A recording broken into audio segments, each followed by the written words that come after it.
It's been 5 years since the newest release. How do you guys look back at it? It's been 5 years. I feel like you can look back at it a little more objectively now. What are your thoughts on Voyage of the Eagle? Yeah, I like it. I mean, it's one of those albums you can put on and play from start to finish and never really skip tracks very much. I don't think anyway. So I'm pretty proud of it. Really, it's pretty cool stuff. Yeah, yeah. I assume everyone else agrees. I think it's a Yeah. fantastic record, and it's held up very great. Right? Um, That does, Absolutely, yeah. absolutely right, Brandon. yeah, I mean, yeah. if you listen to the track listing right from the start through to the end, every track tells a story. So it's like a journey. It's almost like an Operation Mindcrime by Queensryche. It tells a real great story and a great tribute to the band for the lyrics, which Paul is responsible for on the majority of all our albums, and also for the melodies that have come through there. So they're sequential in that each track leads to another and develops the story and the journey and the voyage of the eagle as we go through from start to finish. Well, do you know the background behind the whole album concept, though, Brandon? The whole thing was based on the track "Dead Man's Gold" off the Son of Odin album. It was telling the story of that track, really, of how it was started and the voyage to get there. And Dead Man's Gold ends up with everyone getting nothing, as you, a bit like the music industry itself. But yeah, so it basically fills out that story of that one track and goes into the backstory of that. And um, Phil decided to go to run with that one, and a lot of the lyrics on that album are Phil's as well. So it's a joint effort on that one. Yeah, so what came first, the concept or the music? Because I'd love to know what that initial conversation like that led to that record being made. It's the concept first, I think. Just Phil always reckoned that was a good Dead Man's Gold was a good track, but there's so much more to tell of that if you wanted to. You could go into the depths of what they did, how they got there, what they found, and all that kind of stuff, and make it into a proper filled out album. But actually, Phil wanted to make an EP, but I always make him make albums because if you're going to make an EP, you might as well make an album, aren't you? Yeah. I agree 100%. Yeah. And the reason why I asked in the beginning how well you feel like it's held up, I feel like it's on par with the classic material. This album could have come out in the 80s, and I feel like it would have an amazing reputation, and I think it does, and it's going to really live up to be one of the band's best releases. So it's really great that a band, putting out music for this long is putting out such quality releases. And that, leads me to the question, how long was this in the works for? How long did it take to fully write this record? Not that long, I think. Probably, I mean, because we're all split up and down the country now. So I mean, Norman's over in Belfast again, so he's in Ireland. So it's not as easy as it used to be to get together to get things written. But I suppose start to finish, or start recording. I suppose it's best part of a year. I guess I would think. Nice. Yeah. And we have some new blood in the Yeah. band, and that's for the new record, and it's really great. We even have new blood this year, which is very, very exciting. I'd love to know the recruitment process for both members. Should I take that one? Well, yeah, I mean, so basically, I joined, well, basically just before lockdown, really. So Voyage was already written. Did a quick audition, and then luckily Phil gave me all the albums, and then we went into lockdown for the pandemic. So I had something to do over the pandemic, which was quite cool. And then we later on then decided that we'd release Deal with the Devil and Onward Through the Storms as a 7-inch single. So we actually went back and we re-recorded the bass with my lines based on what was done on the album. And so it was quite nice to be able to kind of get involved and actually get a recording out. And obviously, this year we've been really lucky that Vinny's decided to come on, which is again kind of like a fairly traditional kind of audition process, where after Phil decided to take a step back, we started to look and contact different guitarists. I even put like some social media posts out to see if anybody wanted to get in touch, and actually Vinny kind of he got in touch, and he was really keen, really eager to kind of get into kind of like a new album band, such as Elixir. So it all worked out in the end, which is fantastic. So we're really keen and eager just to get on, start writing and do some gigs. Yeah, and that's really great to hear, man. And it makes me hope that I won't have to wait another 5 years for a record. Fingers Since crossed. yeah, You never know. yeah, I mean, since it's like a 10-year wait between the last two releases, you know. yeah, So yeah, we're like Marvel movies, you know. It takes 5 years to do one, but when we do it, we do them well. So it's all good. yeah, quality over quantity. You know, I'll take that any day for Exactly. sure. Yeah. Yeah, Mind you, yeah. we're not getting any younger, so we'll have to hurry up a bit. Yeah, for sure. Really, really great. Now, since we're on the topic of like, joining the band, I'd love to know how the rest of you all met in the 80s to form Elixir. And I know we're going back a little bit for this, but I would like to know the story of the band's formation.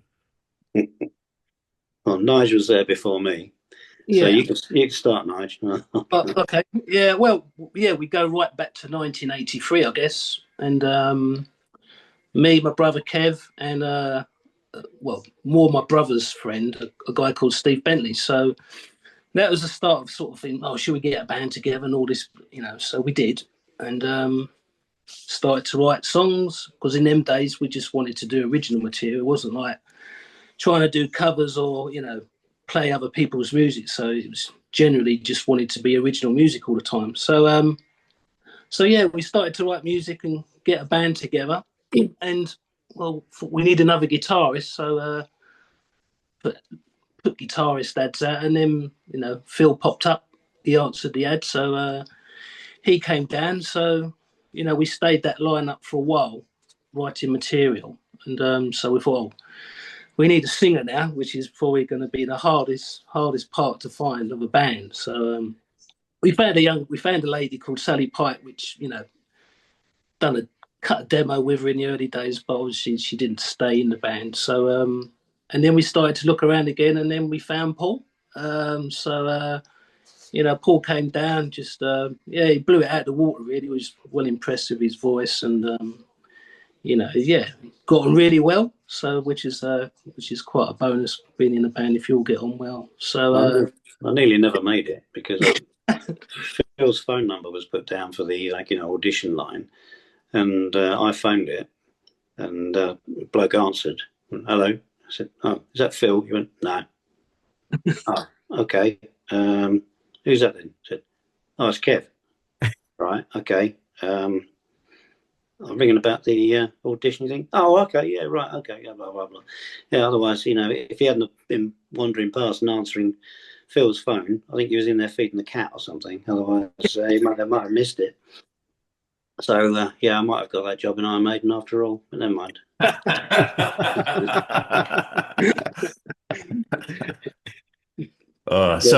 Then we had when we were getting to the point of playing some concerts, Steve didn't like the idea of playing live. He was very, very shy, introverted guy, very, very talented, but very, very introverted. If you brought a camera out, he'd like run away and hide, let alone a stage with an audience. So after a couple of gigs, he decided he wasn't doing that anymore. So he quit, and then we had to get another guitarist. And again, the adverts in the usual papers, Sounds Media Makers and stuff. And then this strange guy with a weird accent turned up with his girlfriend in a Mini, he turned up with a Marshall 4x12 on the back seat, the Marshall amp head in the boot, his guitar between his legs, and his other half driving him. So I thought, well, if this guy's good enough to get all that equipment into the tiniest car in the world, then he's probably good enough to be in the band. And it turns out actually he was, and that was Norman's audition. We made him get rid of the ring through his nose, but apart from that, we said, "Yeah, come on board, boy." That's it. Yeah, and I'd love to know what it was like navigating that scene back in the day when you guys all started together. I can't imagine what it was like, being born in Boston in, the late 90s. I can't even imagine because it's just all stories I hear, but I'd love to know what your personal experience was like navigating that scene. What was some of the bands you were playing with? What were some of the venues like around that time? Well, I mean, our local one really was the Royal Standard in Walthamstow. There was loads of bands. First gig there was with Tokyo Blade, but there was tons of bands knocking around. But we also played the Marquee down in Wardour Street with Chariot, and that was a great sellout gig. We've done that a couple of times. Wellington, Shepherd's Bush. There's loads of gigs around in those times, and obviously loads of guys on the circuit as well. Praying Mantis were about, and well, Air Force that they are now, EL-34 as they were then. They were everywhere. And basically everyone and anyone, everyone just went and played gigs. That's what people did in those days. It was really quite fun. Yeah, yeah, and it's so interesting to hear like the beginning of that new wave of British heavy metal scene and how all the bands kind of all, like I've had Tokyo Blade on the podcast and Praying Mantis, and it's really cool to hear everyone's perspective of the scene back in the day. I'd love to know, we were talking about the writing of the newest release. I'd love to know what was the writing process like of like those early demos in the Son of Odin. Like, what was that like? What was the writing process? How did you guys all work together? Was it smooth? Was there like some clashing in terms of creative chemistry? What was that like? Oh no, I mean, what we used to do, because Phil had moved down from Luton to Walthamstow, and he was living there in a sort of masonette, and so it was fairly local for everybody because Nigel and Kev were local to that. I was a couple of miles down the road, and Norman wasn't too far away, so I think it was Wednesday nights would be a case of everyone pile around Phil's house, and just sit there chucking ideas around, and you'd have ideas during the week and then come along and say, well, I've got one that goes a bit like this, and a bit like that. And everyone would just pick it up. And if it was a good enough idea, we gelled it together and made something out of it. And then went down the rehearsals over the weekend and played them out and built the songs around them. No great animosity, no great nastiness. And it was good fun. And of course, we just spent the night talking rubbish, listening to the radio. On Friday nights, I'd be there listening to the Friday Night Rock Show and doing other bits and pieces and just chucking ideas around. It was great. Yeah, it sounds like the band's writing process hasn't really changed compared to what you're saying. Am I wrong? It seems like just kind of, exchanging ideas, I know there's like a bit of, everyone's kind of spread out now, which I guess I assume like on WhatsApp, maybe riffs are exchanged or on Yeah. yeah, yeah, but it seems like a lot hasn't changed in terms of writing. Am I right about this? Yeah, no, I mean, we were out in Belfast just a few weeks ago, visiting Norman and just kind of catching up and having a rehearsal. And I think we spent more time writing and kicking ideas around than we did like running through the songs. So I think it's just like it's a natural kind of thing. I mean, like me and Vinny, we kind of we're both using Logic. So like last night, in fact, I wrote a song and kind of put it down, put some rough drums on it, and then just pinged it over to him and Nigel just so we can have a listen and stuff. So taking full advantage of modern technology as well, because as you say, we are all spread out, and it is a little bit different. I don't think anybody's partners would be too impressed if we all went round there on a Wednesday night these days to just to kind of kick some songs around. But that's how it is. It's kind of like, technology changes, and so the band can make use of it as well, which is fantastic. Yeah, and what are you guys using for technology? What are you using, Vinny?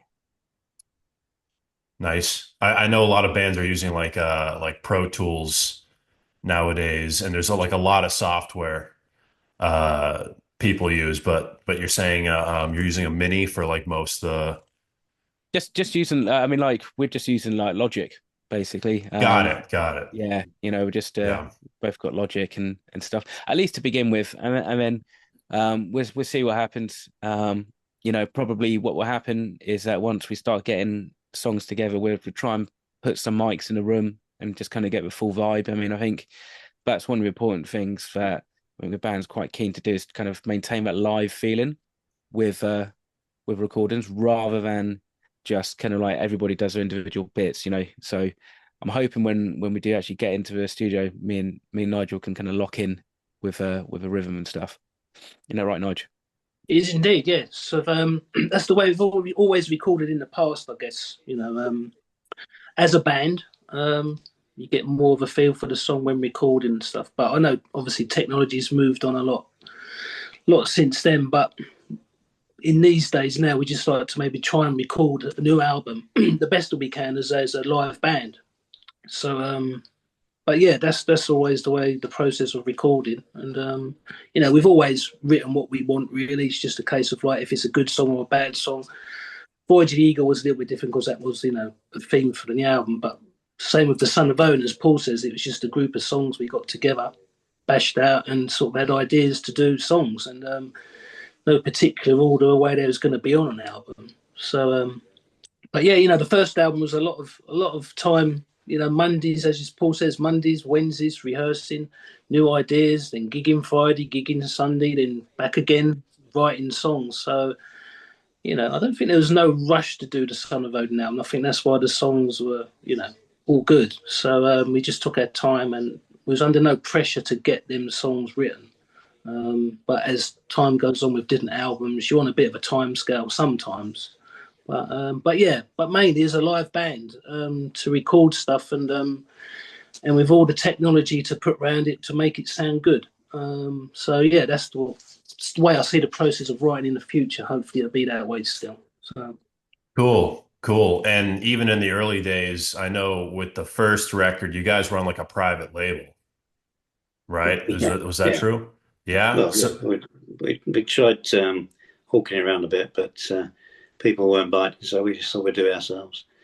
I mean, how'd we that go? recorded it all ourselves as well. I mean, not all ourselves, but we paid for our recording sessions. We basically went down to a big farmhouse down in the wilds of the countryside in the middle, well, in early January when it's cheaper and freezing cold. And we had like 9 days to record the album and mix it. So it's 9 days to record and mix and have the final product. That's what it was. It's not bad for back in the day, honestly. I've heard bands, like new wave of British heavy metal bands having like 24 hours, 48 hours, to, like record a record. So 9 days is not bad, especially on like doing like it privately. Like honestly, I feel like it's almost a little ahead of you guys are almost a little ahead of your time because it's kind of the way to go, I think. Because you don't have to rush yourself. Of course, having a label is good because you get distribution and you get a lot of funding. And you guys later did get signed to Sonic Records, I believe, which I would like to touch upon your history there. But I think privately, especially nowadays, what you guys are doing is like honestly the key. And a lot of bands today are realizing that, they have, since you guys already have like a pretty strong fan base now, it's like people are going to get the music regardless. You don't need a label telling you how to change your sound, what you should do with your own music, so it's really cool that, with the first record, because you can totally hear it. You can sometimes tell when a band has like a rushed recording, compared to like, having 9 days, having like a more where you can really, really uh, get a really good sound. Now, uh, I believe recently the first record was reissued. It's hard to remember when all these reissues happened, but am I accurate with that? Um, yeah, it's so what made you guys want to re-release that first album? It's just getting it back out there, really. I mean, it was not tweaked or messed about with as such, really. We've kept the CDs going ourselves. We keep repressing those. We added the Friday Night Rock Show section two to that, so we've got a unique selling point on that, and that did go to High Roller. They did press that with those sessions on a while back, but they haven't reissued that yet. They did want to, but we held back back in the day. We did sign Voyage of the Eagle to Dissonance Records, and they took the back catalogue as well and reissued all the back catalogue, so on vinyl and a few CDs, because vinyl is the expensive thing, obviously, to press. Over here it's extremely expensive, so if we can get someone else to press the vinyl, brilliant. Yeah, and I'm not sure about over there, but here in the States, there's a really long wait time if you want something pressed. It's one thing recording the record, but if you want a physical release to pair with it, you're waiting like, 8 months because there's a long list. And with, I can't imagine if it's how it is over there with that. But yeah, it's a really big problem here. And that's really great because people like me, I'm in like my mid 20s and I didn't get to see the band at all, or like, and I collect a lot of new wave stuff, and I'm having to fork out like $80 for a beat record. you know so for bands like this to reissue their stuff really means a lot, and we do buy it, and it's something that I'm looking forward to have in my collection once I get a paycheck. But yeah, really, really awesome. And I did bring up Sonic Records for which was the first label you guys were signed to for Lethal Potion. Yeah. So how did they treat you for that release? How can I say, without being sued? It wasn't ideal because basically Mike Stone, who's Demon's manager, who is Sonic Records, and they were Clay Records and Sonic Records together. They signed it because I think they decided that because Clive was on it, that'd be a good selling point for them and they could make some money out of it. So what they did, they took the 12 tracks, I think it was 12 tracks, 13 tracks, and they totally redid the running order. They cut two tracks out of it completely, and basically the 7-part harmony vocals that I spent ages doing in the studio, I was told they turned all those keyboard parts down because they didn't want them anymore, so they turned all them right down in the mix. And of course they boosted the drums up, so it became a really drummy, and they changed the title of the album because it should have been called Sovereign Remedy, and they changed it to Lethal Potion. And till Phil's dying day, he would want to strangle Duncan Storr for doing the album cover with those frogs on it because he can't bear them. But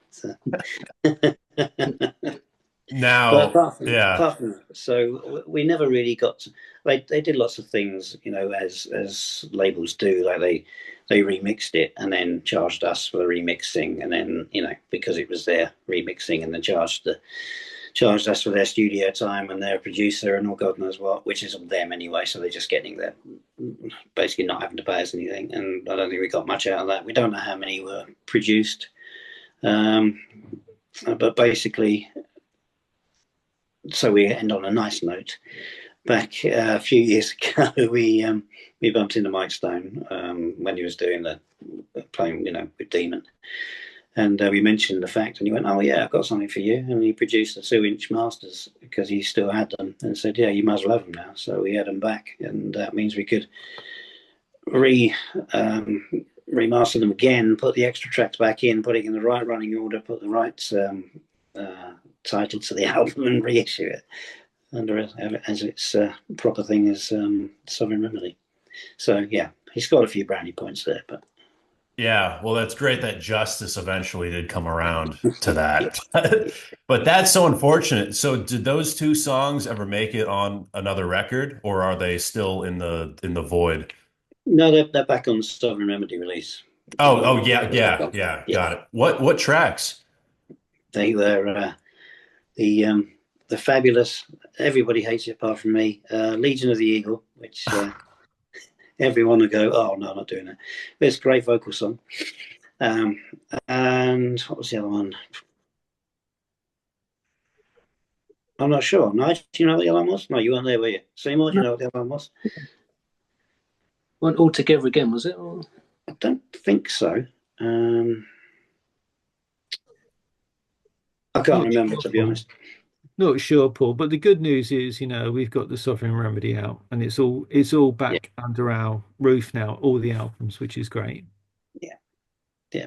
It makes sense now. The running order, and it's there's some cracking tracks on that album. Yeah. Oh, yeah. Honestly, the whole band's discography is fantastic. I don't think the band, I'm not sure how you guys see it, but I don't think the band has a single bad album. Like, I feel like there's such a consistency in the band's sound. And I think over time, maybe you guys got a little heavier. Um, and I'm curious if that was a conscious decision or like a natural evolution. But I think it's crazy because like out of all these like new wave of British heavy metal bands, you guys have really been consistent with your sound and quality too. Is this something you guys have acknowledged that like it's like wow, we really, that's why I was saying like this latest record could be like out in the early 80s and I think it would very much hold up as a classic.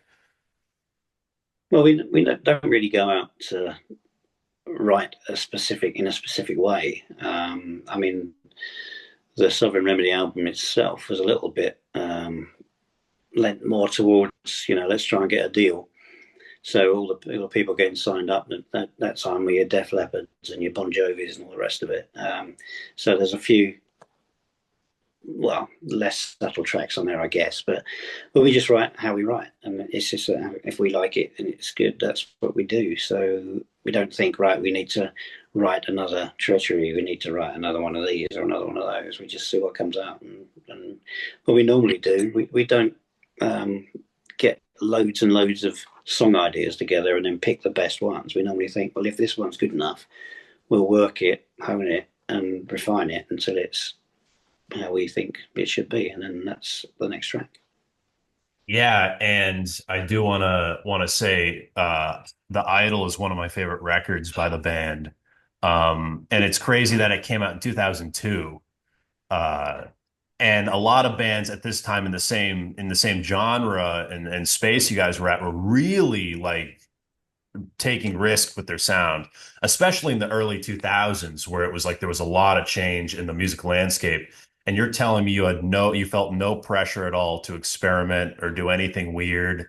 No. I mean, the Idol album was really just all the leftover tracks that weren't on the Son of Odin, and they were part of the live set, and they never really Yeah, got out anyway. So we thought it was a bit of a waste, and we got them, put them together and got them out. Dog setting bathing. Anyway, yeah, yeah. Was that your dog? yeah. Come on, The no. Come on, it's all right. Come on, come on. And funnily, sixth member. actually, we Not flying. both me and Vinny were talking the other day, and I think we're going to try and work on the Idol, the title track anyway. We might see if we can slip it in for our next gig at the Cart and Horses in April. So that's the plan. So we've got rehearsal this Wednesday. So hopefully it will we can get it all together, I think. So That would be awesome. I feel like this is a band where like, you don't have to depend on like two legacy records. You can right, really yeah, pick and choose throughout the whole band's discography, which you can't really say about a lot of bands. Even absolutely. with, yeah. I mean, it's a bit of a gift actually for for both me and Vinny. I don't know if you think this, Vinny, but like we're obviously when you get a new band member in, you're always keen to kind of get their thoughts and opinions of like what tracks maybe they want to learn as opposed to what's already in the set. And it's always you're listening to the albums, and I was listening to all the albums not so long ago, and it's just like there's just so many you could put in a set, and so it's like right, we need to start playing 2 hour sets, so. Yeah, I'm for it. And unfortunately, I'm in Boston, but Well, if you guys do come over here, yeah. absolutely. If you link us or Seymour up with some promoters, I'm sure we could work something out and bring some vinyl over for you, dude. Yeah. Oh, for sure. Yeah, I hope. Yeah, it's just like the visa issues are Yeah, prevalent more than I ever, it bet. seems. Yeah, like there's a lot of big bands that can't even go overseas now because it's just too expensive, and you're bringing all this gear, shit gets damaged. But we would be more than happy to have you guys. If there's if there's a will, there's a way. And I mean that's the thing, like, a lot of the gigs that we play when we play Europe and that, the back line's provided. We go and play Keep It True, and they had an amazing line, back line. So we just had to go over with our guitars and a couple of breakables for Nigel's kit and stuff, which obviously keeps the cost down. So, it makes it easy. So it's if yeah, I'm sure we could sort something out, definitely. All the amps are the wrong voltage if we took them over, so that's no good. Well, exactly. Yeah, precisely. Blow It's 'em probably up. best just to get stuff over there, so Have you But I guys think, been to the US? yeah. We played 3 gigs over in New York, New Jersey. We played in Brooklyn and is it Jacksonville or somewhere around there Florida? with Attacker. No, it's still in New Jersey. Oh, yeah. Because we came over and we met up with Attacker. You know Attacker from Oh, New yeah, Jersey. been on the podcast. Yeah, Yeah, we met them first at Keep It True over in great Germany. band. Then they followed us over to Heavy Metal Maniacs in Holland, and from there I've been pals with them ever since. So I'm very close with Mike Sabatini and their old bass player Luciano. We're big mates, so in fact we did an album together, but that's another story. Well, that would be a tour I'd love to see. And I don't think I'm alone with that statement. And when was this? When were you last in Ooh, the US, in the States? God, 2006, I think. 2006. Yeah. Yeah, so I think you're due for another visit. yeah. You're a bit young then, I think. Yeah, so I was touching on some of the 2000 stuff. I'd love to hear what you guys think about the 2000s era of Elixir, like, and then the material that came out in that time. Yeah, I suppose they're a bit more experimental when it came to the Mindcreeper album because that was a bit of a can't really call it self-indulgence, but we decided just to do whatever we felt like, and I came up with a couple of weird and wonderful tracks and threw them into the mix, and so did everybody else. And there was, it was things like "Don't Trust a Preacher," weird, weird track, but it works. It's a really strange thing. That's what happens when you let Norman loose on songwriting. Yeah, Yeah. I think it really fits well with the band's discography. And like it's so funny that like with another band, experimental would be like to completely change the genre, where it's really great. I feel like, that it's such a healthy way to experiment. And I'm glad it exists in the band's discography. And we're at the point now where I feel like the band sound is really strong, especially with this new record. Production is just absolutely incredible. The riffs are just amazing. I think the consistency of songwriting in each track off Voyage is really great. And that's why I'm really excited to see what's next for the band.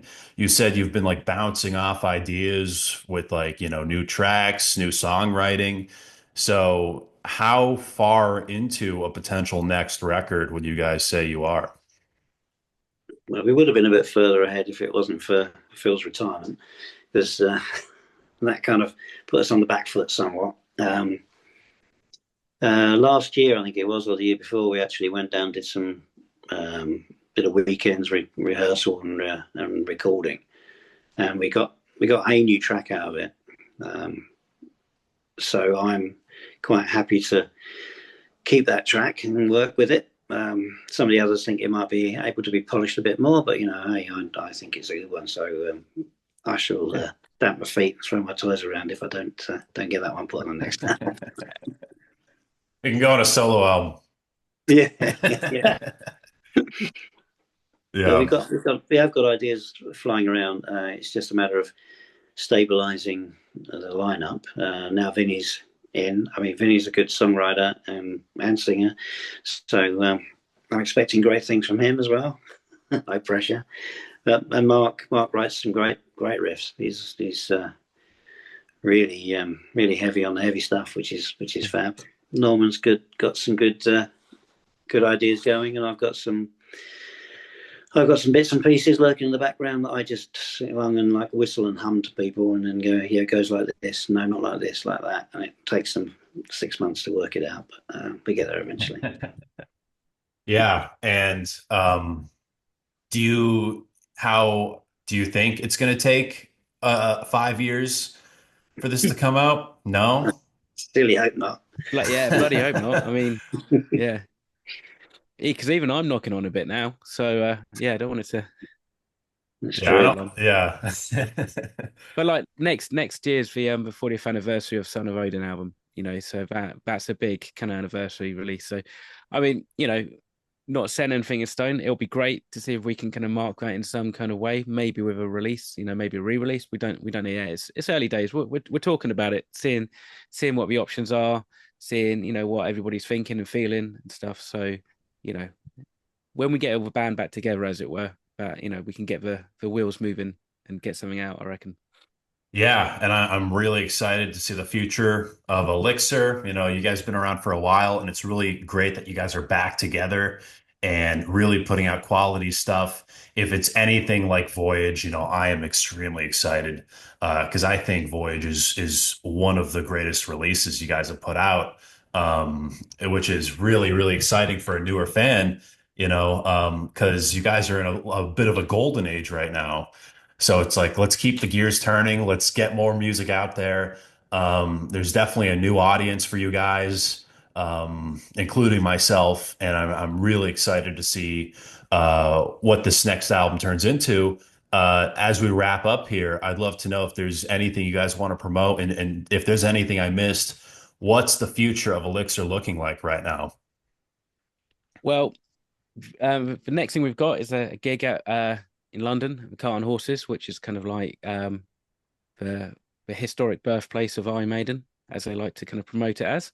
So that's on the 12th of April with Trespass. And then we've got Heavy Metal Maniacs coming up in September. I think it's September 6th and 7th in Amsterdam. So that's where we'll be. But all news, Elixir news, and like anything to do with like gig announcements, merch and stuff, you can get it through the band's official website, which is www.coldtown.com, and also check out the Elixir Facebook and Instagram page, which the handle for the Instagram is Elixir_NWOBHM, and the Facebook page is Elixir NWOBHM. So hopefully you'll find us with our lovely gold collection of merchandise and logos. Yes, ready Awesome. for the gold editions. And actually, speaking of merch, just this weekend, Seymour unearthed some original, original unused, brand new Treachery singles, 7-inch from back in 1985. That's awesome. Talking about a handful of them. So and there's a lot of interest to go and raise because those are quite sought after. Yeah, is that going on? So is that going on sale on the website? Well, the plan is. I probably want a kidney for it. Yeah, I mean, the plan is off he goes. I think we're gonna keep them exclusive to live gigs. I mean, we are talking about literally a handful, as you can imagine. And actually, I think, Seymour found some Son of Odin, so the original pressing from that as well. So, So I mean, all that there's news and information about that on the socials. There you go. So the kind of a red cover. Yeah, I can see it a little bit. Oh, that's so awesome. Yeah. You'd have to unsubtly give us your address, so we don't have to. send you a few things. If you can have a word with Metallica, get them to cover the Idol. That'd be useful. That'd be a good role.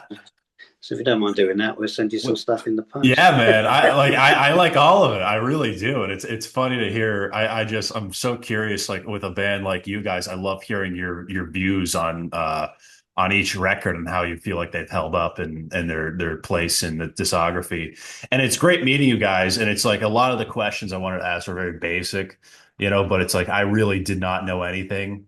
And there isn't a ton of history out there, documented. There was a couple really weird interviews that were just kind of like about nothing. But to get the whole band's like kind of very loose timeline is really cool. And it's really awesome that you guys, even after the hiatus in 2012, you got back together in 2019, I believe. And it's great that you guys are making music again, and really looking forward to it. If you're, please see this band and get the the unreleased stuff, because that, God, I'm afraid to look at how much it goes for on Discogs. And the quality of those pressings are back then are just great, and to have a little piece of history like that is really awesome. But just want to say thank you guys for doing this, everyone making time to do this, and a couple reschedules, but we made it. So just thank you. Really appreciate it. Thanks for having us on, Brandon. Thanks for having us. Thanks for the interest, man. Thanks for keeping us alive. That's good. My pleasure, man. I'm Brandon Battick, and this is Disturbing the Priest.